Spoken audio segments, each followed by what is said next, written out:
Nada ganamos sacando el tumor del colon cuando ya se diseminó. Lamentablemente, el manejo es quimioterapia a base de 5-fluoracilo, lo que le da una vida de 1 año aproximadamente al paciente, una sobrevida. El estadiaje lo vamos a ver mejor acá. El estadiaje que usamos es el de la NCCN, National Comprehensive Network, es la clasificación americana que clasifica los tumores en T, N y M. T de tumor, N de ganglios y M de metástasis. Al que le gusta cáncer, tiene que meterse a National Comprehensive Cancer Network, NCCN. ¿Por qué? Es la que más usamos acá en América, y combinando los T, T1, 2, 3 y 4, N, N1, N2 y M, M1, M2, salen los estadios clínicos 1, 2, 3 y 4. Estadio 1 con cirugía es suficiente. Estadio 2 y 3, el 3 más que todo, que tiene ganglios positivos, el estadio 3 recuerda.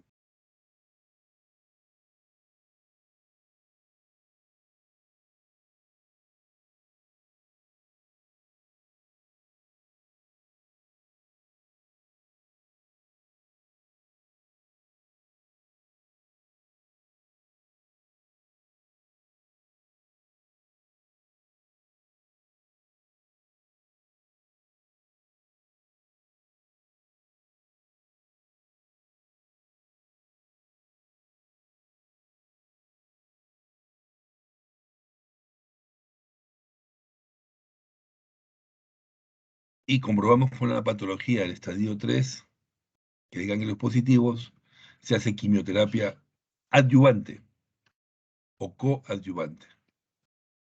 Quimioterapia adyuvante o coadyuvante.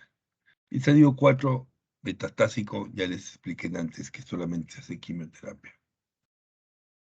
Estadio 1, 2 y 3, cirugía. 2 y 3 más quimioterapia. Y el 4, ya saben ustedes, ya les dije antes, solo quimioterapia. Objetivos: mortalidad operatoria menor al 20%, para cirugía emergencia y 5% para cirugía electiva. Infección de vía operatoria, la cual se baja bastante con antibiótico profilaxis, 10%, menor al 10%, dehiscencia anastomosis menor del 4%, y evaluar los resultados personales en términos de mortalidad y morbilidad.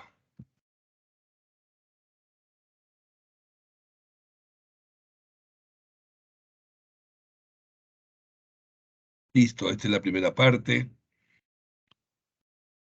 Justo tenemos 5 a 8 minutos para descansar y entrar a hablar de proctología.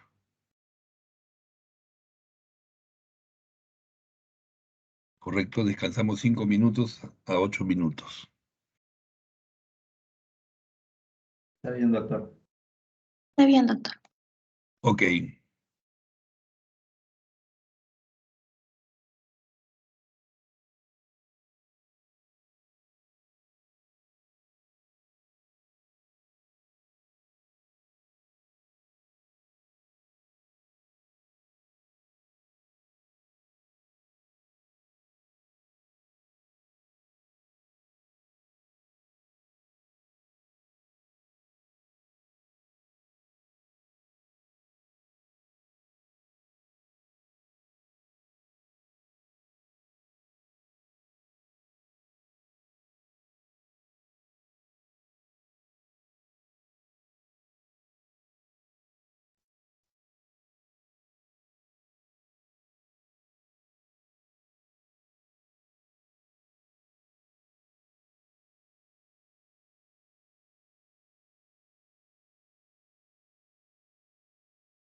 Bueno, continuamos. Sí, doctor. Ok. Patología proctológica o ano rectal. Importantes son los abscesos y fístulas. Siempre ustedes cuando hagan sus guardias van a ver abscesos y fístulas anales. Más abscesos en emergencia, porque las fístulas ya son cosas crónicas. Es interesante saber que los dos obedecen a una misma patología, a un mismo origen básicamente. Esta es la incidencia de las fístulas anales, su edad y sexo.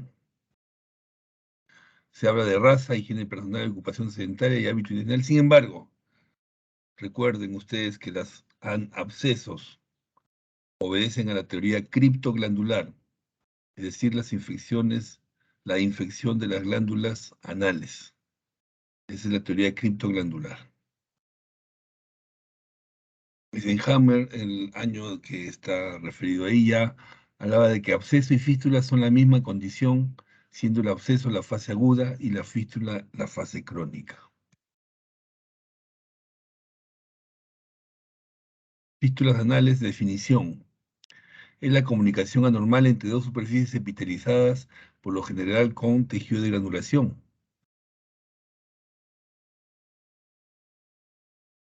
La fístula anal es el tracto o cavidad que comunica el recto o canal anal con una apertura externa identificable a nivel de la piel. Por lo tanto, usualmente hay una apertura externa, que es el orificio secundario, un tracto principal y una apertura interna, que es el orificio primario. El orificio secundario, como les dije, está en la piel perianal y el orificio primario en el canal anal mismo, en la línea pectínea donde nacen donde están las criptas glandulares que se infectan y forman el absceso, que se transforma después en fístula. La teoría criptoglandular es la que se acepta en el 90% de casos. Las fístulas anales crónicas idiopáticas son siempre el resultado de un absceso glandular anal intramuscular. Esa es la teoría criptoglandular. Pero un absceso agudo intramuscular no conduce necesariamente a una fístula crónica o a un absceso anal recurrente. Es decir, el 50% de abscesos van a fístula, el 50% no van a fístula. ¿Por qué? Solo Dios lo sabe. Aquí ven un gráfico muy bonito de los espacios que hay donde se forman los abscesos y las fístulas. Acá está ven el esfínter externo con el elevador del ano, el esfínter interno, el canal anal. Acá están las líneas pectínea con las columnas respectivas anales y los senos anales. En esas columnas, entre esas columnas están las glándulas anales, que son las que se infectan y forman los abscesos que se difunden por cualquier zona de acá y que en el transcurso del tiempo esos abscesos pueden o no formar fístulas. Ya los dije, en el 50% de casos. Y acá están los abscesos. Hay un absceso subperianal, un submucoso, un isquiorectal y un supraelevador. Son los abscesos que se pueden formar a partir de la infección de las glándulas que hay a nivel de las línea dentada o línea pectínea. Línea dentada o línea de pectínea. Dijimos 90% es teoría criptoglandular, el 10% puede ser por todas estas enfermedades. O sea, no todas las fístulas anales obedecen a la teoría criptoglandular. 10% obedecen a estas enfermedades. ¿Cómo se clasifican? Interesfintérica, 45%. El resto no les interesa a ustedes. Interesfintérica, 45%. Transesfintérica, 30 a 40%. Supra y extraesfintérica, 4 y 2% respectivamente. Felizmente poco, porque son bien fregadas, bien complejas. Hasta la clasificación interesfinteriana, transesfinteriana, supraesfinteriana y extraesfinteriana.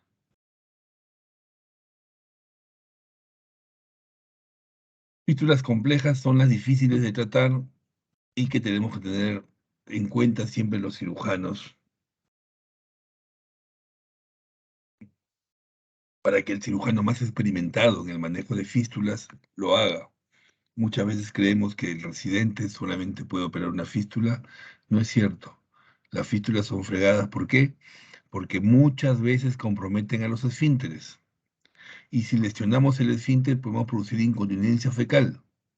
Entonces hay que tener mucho cuidado con las fístulas. Debe operarlas el cirujano que tiene experiencia, que conoce la anatomía de la región anorrectal, que conoce la fisiopatología de las fístulas. Diagnóstico se hace con el cuadro clínico, la proctoscopía, la fistulografía, la ecografía, la resonancia y el examen bajo anestesia.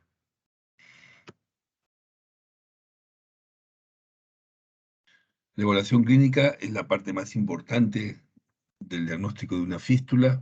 Es importante una historia completa y examen incluyendo la proctoscopía, esencial para excluir cualquier condición asociada.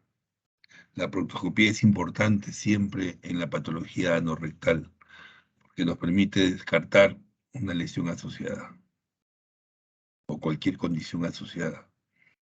La evaluación clínica incluye 5 puntos fundamentales: la localización del orificio interno, la localización del orificio externo, el curso del tracto primario, la presencia de extensiones secundarias y la presencia de enfermedad complicando la fístula. La fistulografía no se usa mucho ya.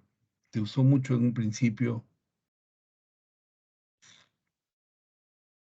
da muchos falsos positivos y falsos negativos y por lo tanto no debe ser usada de rutina. Parece contradictorio, pero es cierto. La fistulografía no sirve mucho. Esa es la conclusión que yo saco después de tantos años viendo fistulografías. No ayuda mucho. La ecografía nodal sí ayuda, es ecografía especial con transductor circunferencial. La ecografía endonal ayuda mucho para las fístulas. La resonancia magnética es para fístulas complejas fundamentalmente. Ahí está una resonancia magnética, cómo se ve el trayecto fistuloso.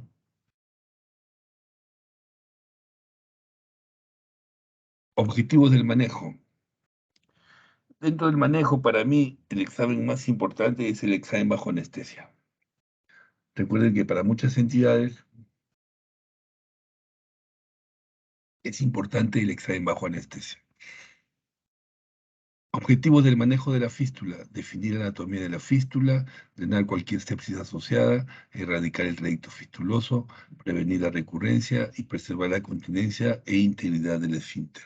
Esa es la última, es la importantísima. Prevenir, preservar la continencia y la integridad de los esfínteres. Hay fistulotomía. ¿Qué procedimientos hay? Fistulotomía, fistulectomía, sedales, conejo de avance endorrectal, la cola de fibrina y el tapón de fístula anal. La fistulotomía es el tratamiento de elección para fístulas simples, es decir, para fístulas interesfintéricas y transesfintéricas bajas. Tiene sus ventajas: baja recurrencia, bajo daño funcional, cualquier daño mejora a los 2 años. Y acá ven ustedes la fistulotomía. Repito, fistulotomía. En el lado izquierdo está la fistulotomía. Miren ustedes, es el destechamiento de la fístula. Se saca el techo de la fístula y se retira este pedazo de tejido. En cambio, acá a la derecha ven la fistulectomía, que saca completamente la fístula. Mucho más tejido se pierde en la fistulectomía. Por eso es que se prefiere la fistulotomía a la fistulectomía. Bien claro se los digo. Acá está la fistulotomía con más detalle, el destechamiento con un estilete, el destechamiento acá, el curetaje correspondiente del tejido de granulación y la marsuperización, que es una orla de tejido de vicril que se hace en el borde de la fístula, con la finalidad de disminuir la cicatrización, el tiempo de cicatrización.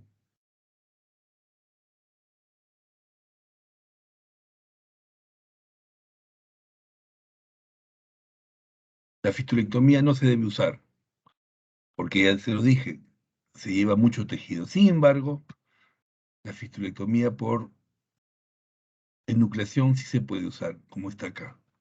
Por eso se lo dejamos a los especialistas. No se preocupen ustedes que la fistulectomía tipo core-out o por enucleación no la voy a preguntar porque es...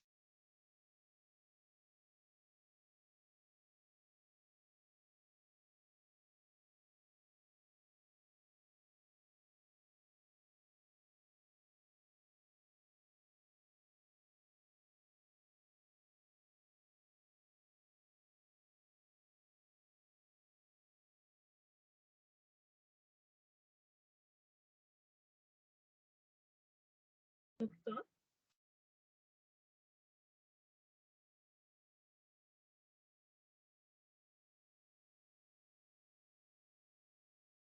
doctor,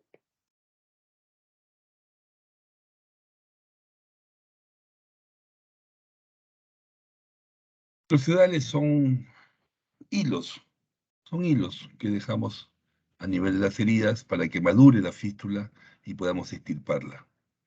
Los sedales, básicamente yo uso el nylon número 1 como sedal o cetón o hilo para el manejo de la fístula. Son muy útiles porque permite el manejo en 2 o 3 tiempos de las fístulas.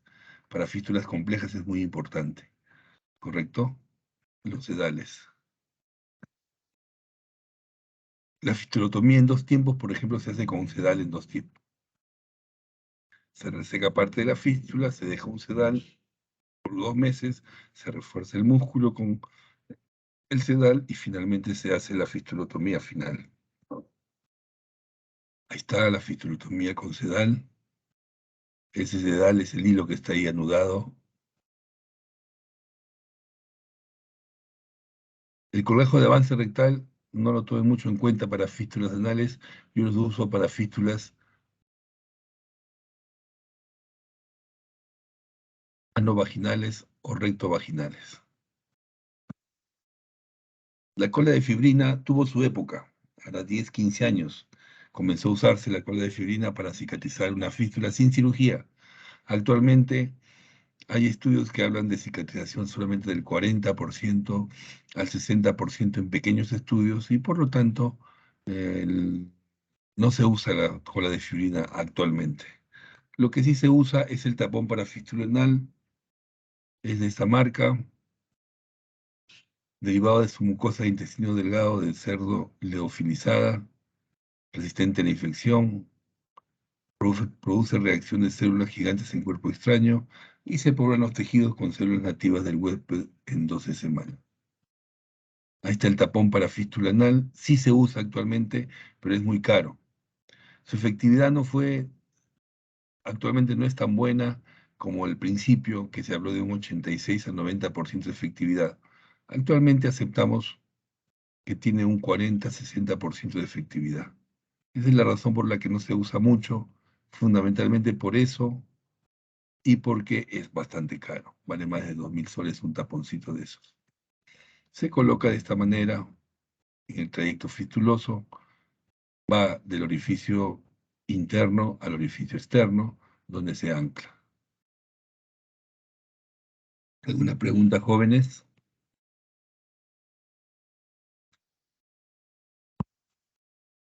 Fisura anal. Es una úlcera lineal dolorosa localizada en el canal anal. Se extiende justo debajo de la línea dentada hasta el margen del ano. Es una enfermedad común. 10% de las admisiones en servicios especializados se pueden ver fisuras anales. Cualquier edad, solamente en jóvenes y adultos jóvenes. Igual en ambos sexos. 90% están en la línea media posterior y en la línea media anterior ocurre en 25% de mujeres y 8% de hombres. 3% está en la línea media anterior y posterior. Biología, trauma del canal anal secundario al pasaje de heces duras, factor inicial muy común. Sin embargo, hay historia de estreñimiento y no es simple. obtenerla. Ocurre solamente del 10 al 25%. El estreñimiento, más que todo, es consecuencia de la fisura por temor a defecar. Establecida la fisura, la excesiva actividad del esfínter anal interno, hipertonía del mismo y elevada presión del canal de presión anal en reposo produce perpetuación de la condición de fisura anal. Etiología: el espasmo esfintérico es el que produce el círculo vicioso de dolor anal, temor al defecar, pasaje de heces duras, mayor estimulación de la actividad del esfínter interno. Se forma un círculo vicioso de estas características que nace en el espasmo esfinteriano. El esfínter está espástico. En la fase aguda y fase crónica. La fase aguda temprana es una herida simple en el ano. La fase crónica ocurre después de 8 a 12 semanas. Es decir, después de 2 a 3 meses, ya se puede decir que la fisura es crónica y requiere cirugía.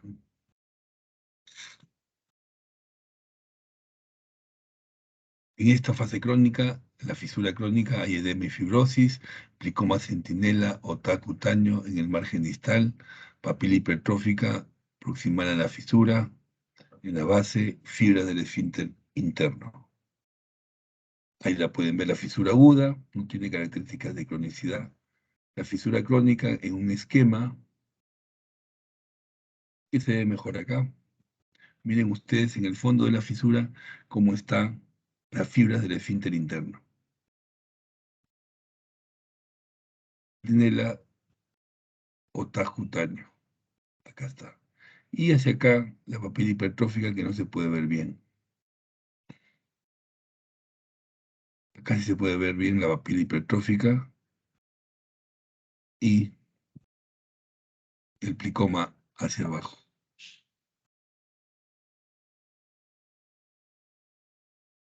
Y acá podemos ver la línea dentada o línea pectínea. Ahí nace la fisura, o comienza la fisura, ¿correcto? La papila hipertrófica, el plicoma centinela, las fibras del esfínter interno, ¿correcto? Ahí lo mismo.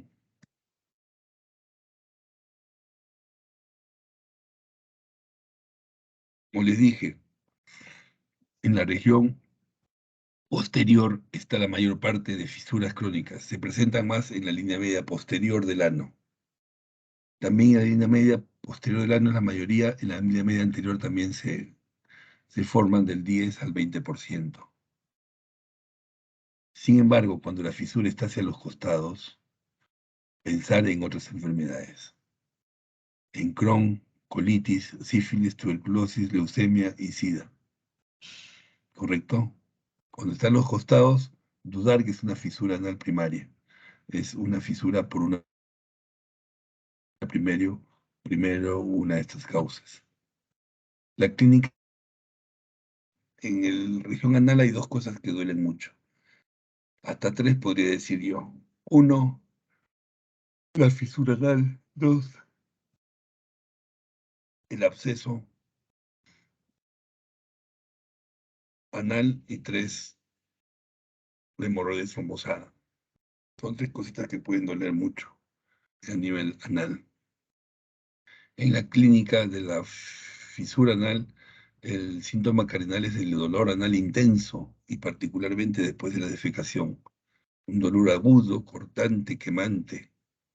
La fisura aguda de corta duración y la fisura crónica puede durar horas hasta todo el día. Sangrado rectal es común, usualmente limitado a mínima sangre roja brillante al defecar. Un trabajo donde se ve que el dolor es el síntoma más importante y el sangrado el segundo síntoma. Importante la historia clínica, el examen físico, la palpación y la instrumentación es imposible de realizarla. 50% de las fisuras agudas curan con tratamiento conservador. Baños de asiento, suplementos de fibra como el psyllium, el metamucil que les dije antes, con o sin anestésicos tópicos o cremas, y son antiinflamatorios. y uso de antiinflamatorios. El objetivo es romper el círculo vicioso de seduras, dolor y espasmo reflejo. En otro estudio interesante, el uso de fibra es importante para la curación de la fisura aguda, baño de asiento con agua calientita, agua tibia, supositorio de emoliente, una curación del 44% en este estudio. Fisura crónica, ¿qué hacemos?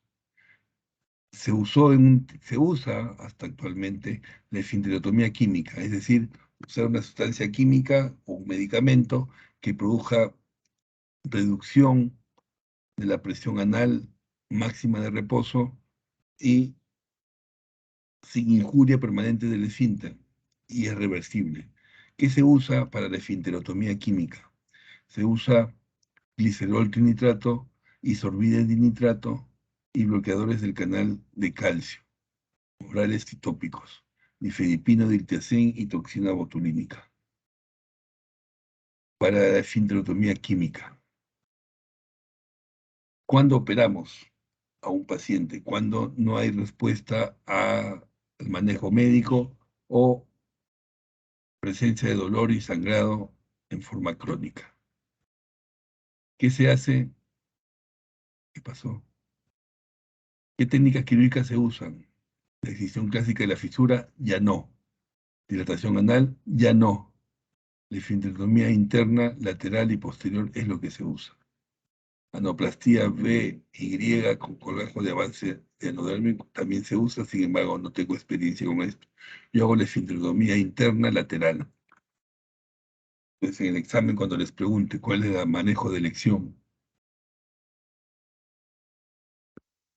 de una fisura, voy a poner excisión clásica de fisura, no es. Dilatación anal, no es. Anoplastia BY no es la elección. ¿Cuál es la elección? Esfinterotomía interna lateral. Acá está la esfinterotomía. Miren cómo se corta el esfínter parcialmente, lateralmente e interna, solamente el esfínter interno.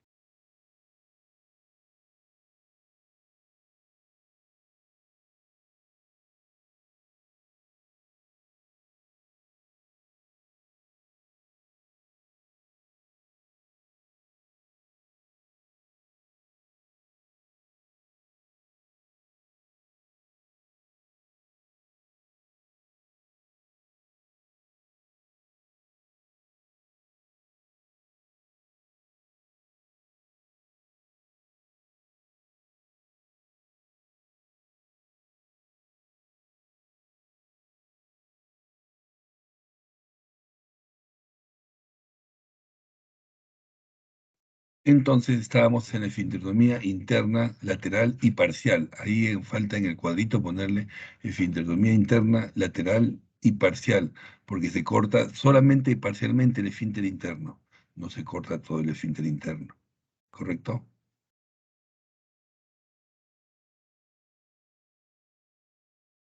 Ahí está nuevamente esfinterotomía, perdón, interna, parcial y lateral. Vamos ahora de hemorroides.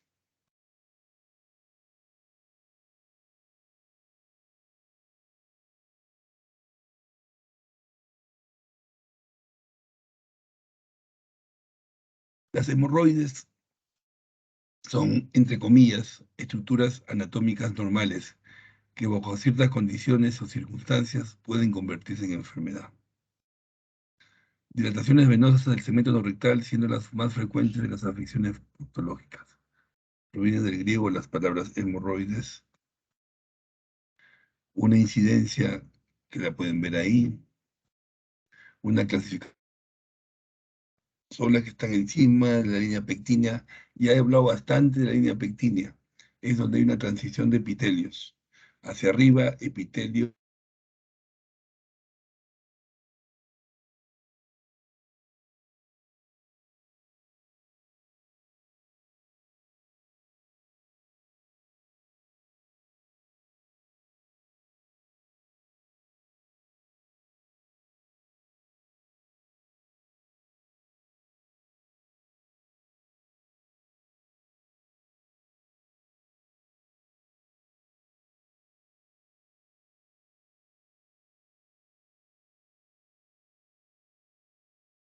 Entonces, la clasificación es internas y externas.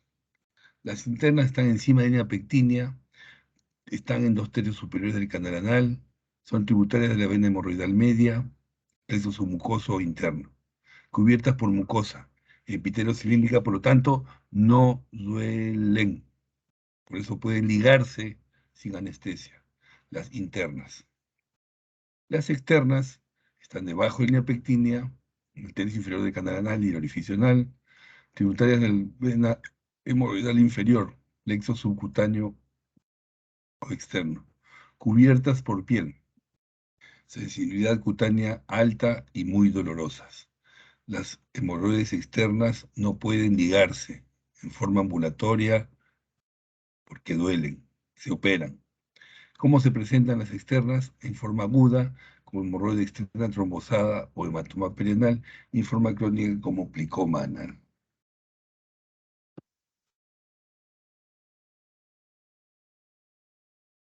Etiología. Se ha hablado mucho de la etiología de las hemorroides. Se habla del estreñimiento como un factor asociado. Sin embargo, en el canal anal hay un tejido de sustento de las almohadillas hemorroidales. Todos tenemos al nacimiento. Almohadillas o cojines vasculares que todos tenemos al nacimiento y que están en una posición alta en el canal anal. Entonces, en el transcurso de los años,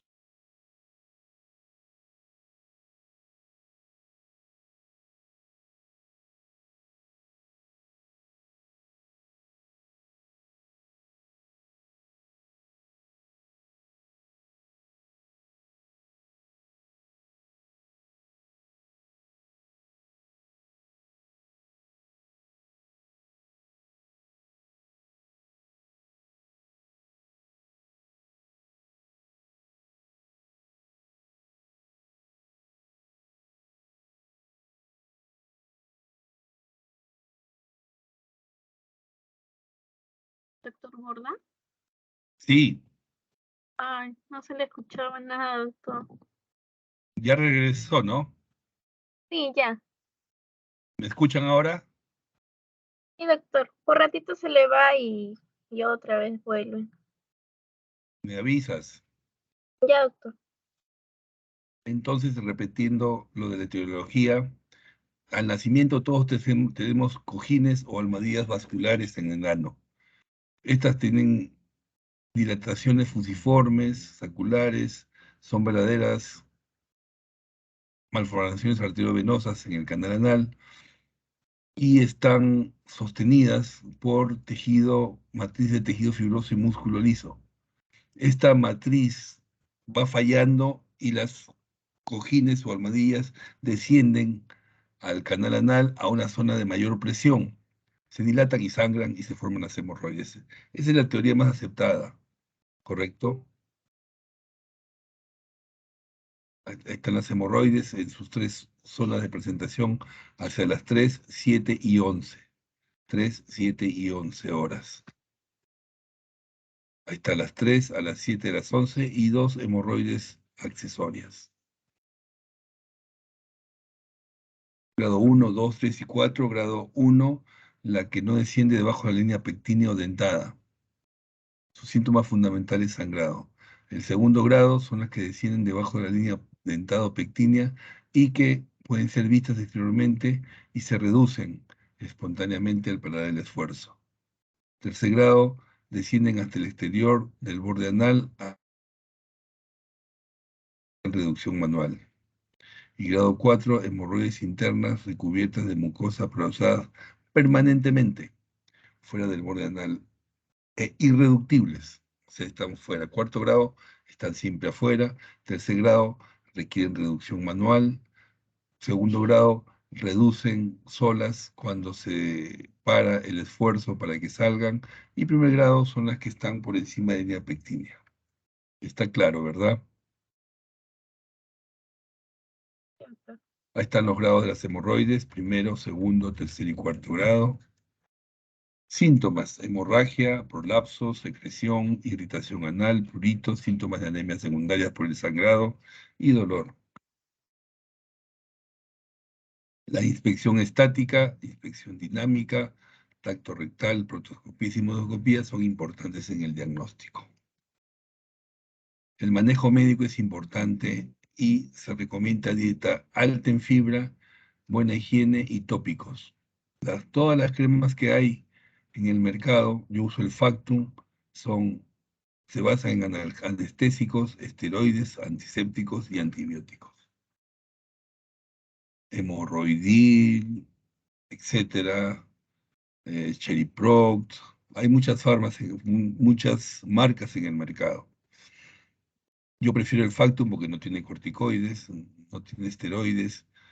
No es bueno exagerar el uso de corticoides en el organismo humano. Hay que dejar de insistir en defecar diario, la indiferencia hacia la primera necesidad de defecar y la insistencia en defecar totalmente o con esfuerzo. Hay que evitarlo también. Métodos de fijación de mucosa. Un poco difícil entender esa definición, sin embargo, son los que fijan la mucosa en forma alta y ligan hemorroides, en otras palabras. Los métodos son la ligadura o sutura, la fibrosis con sustancia esclerosante y crear úlcera por estrangulación con calor o frío. Por lo tanto, los métodos de fijación de mucosa incluyen 1, ligadura elástica. Es lo que yo tengo experiencia.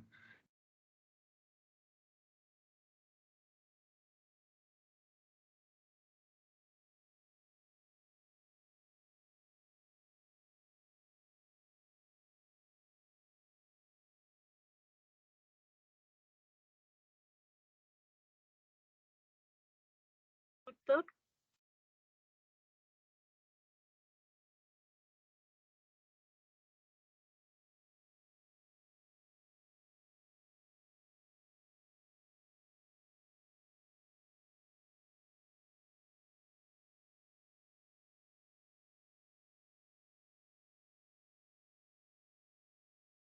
Ya regresé.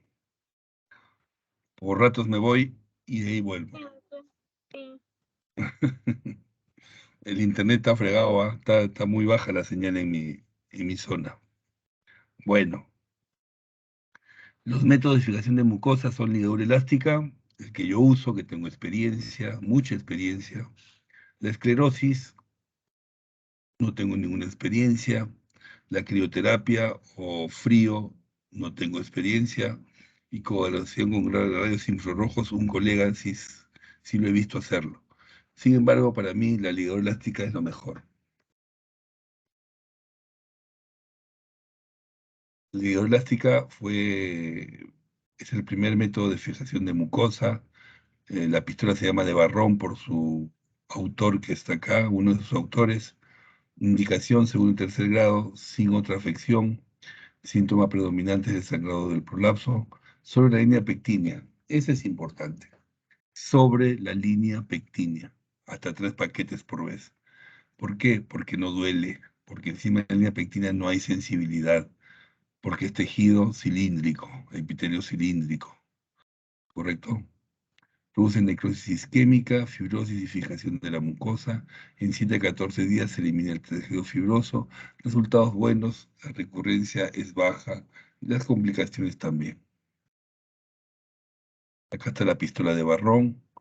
Esta es la pistola de Barrón. Este es un anoscopio. Acá se ponen 2 liguitas en la cabeza de la pistola. Se agarra el hemorroides con una pinza de Alice y se dispara la pistola y el hemorroides queda estrangulándose a nivel de su localización y se cae en 3 días, 4 días, ¿correcto? Tratamiento quirúrgico. Tratamiento quirúrgico es importante.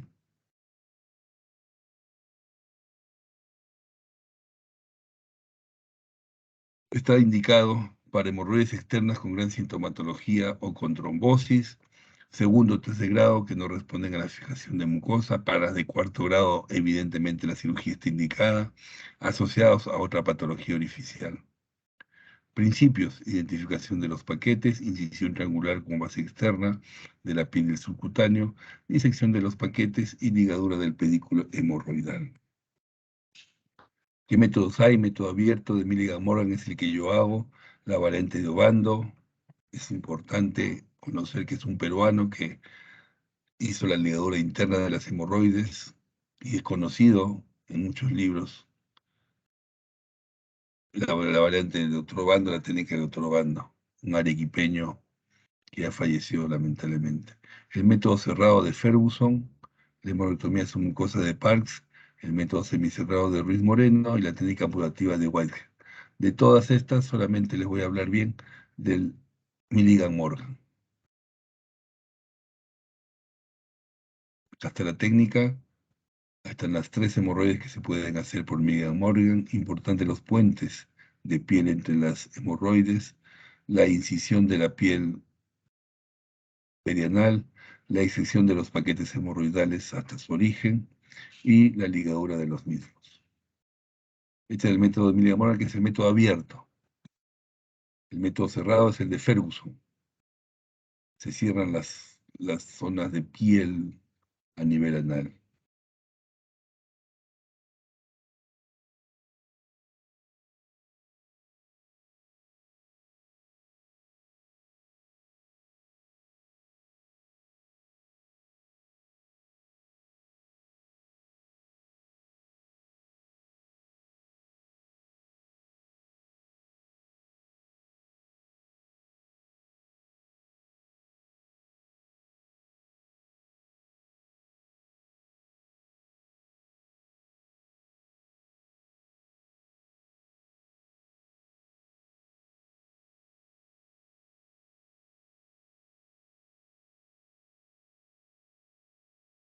Este es el método de Parks. No lo conozco muy bien, como les dije. Complicaciones son estas y conclusiones. La ligadura es recomendada como tratamiento inicial. Esto también lo pongo en la pregunta del examen, ¿ah? La ligadura es recomendada como tratamiento inicial en hemorroides de primer a tercer grado. La hemorroidectomía da mejores respuestas, pero asociadas a más complicaciones y dolor que la ligadura. La cirugía está reservada a falta de respuesta de ligadura. Este es el procedimiento para prolapso de hemorroides que yo uso. El problema del procedimiento es que la pistola para PPH, la técnica del hongo, es cara. Vale más de 2.000 soles. Y les voy a mostrar solamente la pistola y estas gráficas que son espectaculares para enseñar hemorroides. Hemorroides internas, cómo están pasando la línea pectínea y están prolapsadas ya acá. Y hemorroides externas, que no son el problema realmente, ¿no? Hemorroides internas son las que son el problema y sangran. Esta es la pistola del PPH. Se pone un anoscopio con un dilatador anal. Se hace una jareta por encima de las hemorroides. Se pone la pistola. Se dispara. Y queda acá la anastomosis ano-anal. Y acá las hemorroides han regresado a su posición original que les dije antes y se reducen. Las externas y las internas. Con prolapso rectal acabamos porque estas interrupciones son muy fregadas. Importante su publicación primera en el año 1883. Es el lapso, es el del recto, es el descenso o salida del segmento de grueso de mucosa. El descenso incluye solamente la mucosa y prolapso total o prosidencia. Como todas las paredes del recto se protruyen a través del ano. Lo mejor es un gráfico. Este es el prolapso simple de mucosa. Este prolapso simple de mucosa es solamente mucosa y tiene los pliegues radiados. Miren ustedes los pliegues radiados. El prolapso completo o prosidencia tiene los pliegues circulares, como ven acá.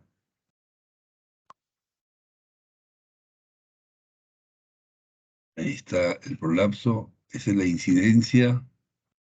Etiología.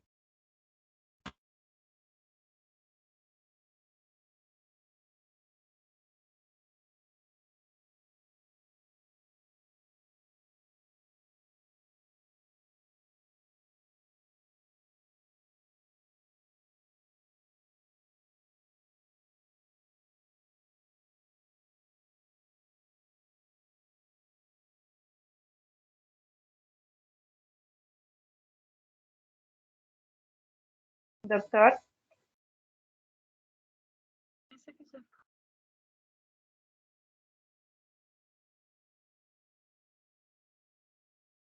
Doctor Borda.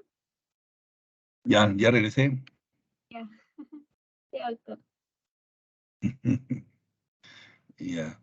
Es una insuscepción. Vamos a reducir un poquito porque estas interrupciones son bien fregadas. Entonces ya vamos a hablar lo puntual para ustedes y que yo podría preguntarles en el examen, ¿no? ¿Cuál es la causa? Es una insuscepción, no es una hernia por deslizamiento. Y los estudios cineradiográficos y de proctografía defecatoria demostraron que era una insuscepción, acompañado de anormalidades anatómicas como las que hay acá. Otros factores asociados. Es importante mencionar que en hospitales psiquiátricos hay bastante prolapso rectal. La demencia senil y los desórdenes neurológicos están asociados. También el parto vaginal también influye en la frecuencia. Son los síntomas, el cuadro clínico, las complicaciones las van a leer ustedes después. ¿Qué hacemos en investigaciones? Simuloscopía, enema de bario, colonoscopía, videoproctografía, manometría no rectal, son estudios funcionales.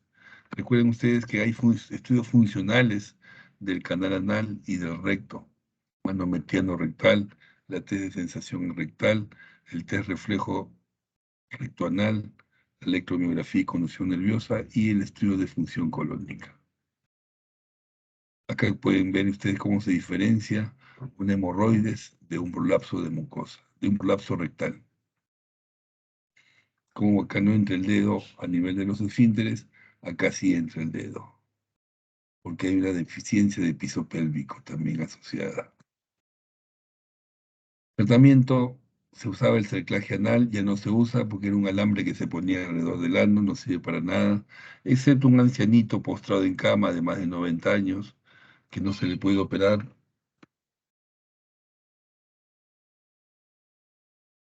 Te llamo en 10 minutos, primo, estoy en clase.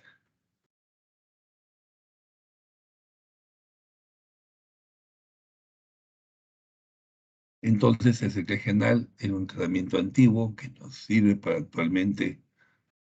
Y las técnicas perineales, está la técnica del Orme, que es la que yo hago.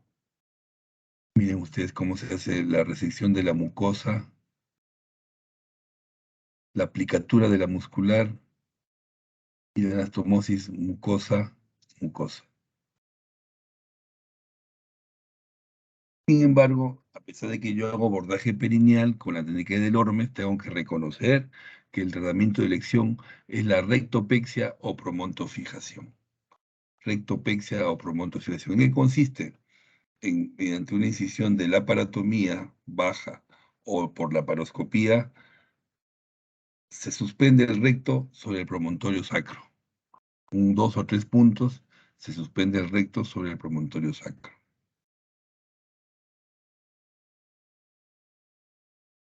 Diferentes rectopexias o promontofijaciones. Acá está la técnica de